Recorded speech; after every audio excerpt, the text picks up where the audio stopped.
మీ జన్మ నక్షత్రాన్ని బట్టి లేదా మీ నామ నక్షత్రాన్ని బట్టి 2025 సంవత్సరంలో మీ భవిష్యత్ ఎలా ఉంటుందో ఈ వీడియోలో మనం తెలుసుకుందాం. అదేవిధంగా ధనిష్ఠా నక్షత్రం 1, 2 పాదాల్లో పుట్టిన స్త్రీ పురుషులకి 2025లో ఎలా ఉంటుందంటే మంచి ప్రవర్తన కలిగి ఉంటారు.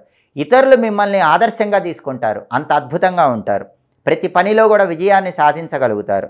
స్థిరాస్తులకు సంబంధించిన సమస్యలు పరిష్కరించుకుంటారు. చాలా కాలంగా ఉన్న స్థిరాస్తి వ్యవహారాల్లో మంచి విజయం కలుగుతుంది. ఆ సమస్యలన్నీ తొలగిపోతాయి. కళల యందు ఆసక్తి పెరుగుతుంది. కళారంగంలో ధనిష్ఠా 1, 2 పాదాల వాళ్ళు 2025లో బ్రహ్మాండంగా రాణించగలుగుతారు.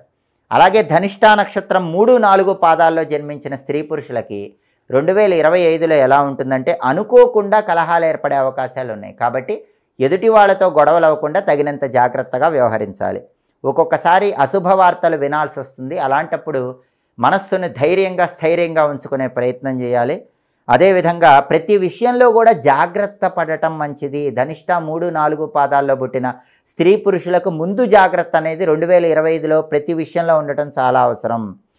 ఏ పని ప్రారంభించినా సరే కొంతమంది ఆటంకాలు కలిగిస్తూ ఉంటారు. మీ తెలివితేటలతో వాటన్నిటినీ తొలగింపజేసుకుని ముందుకు వెళ్ళే ప్రయత్నం చేసుకోవాలి. స్త్రీ మూలక ధనలాభం కలిగే సూచనలు ఎక్కువగా ఉన్నాయి. ధనిష్ఠా 3, 4 పాదాల్లో పుట్టిన పురుషులకు కానీ స్త్రీలకు కానీ ఇతర స్త్రీల వల్ల విశేషంగా ధనలాభం కలిగే సూచనలు కనిపిస్తున్నాయి.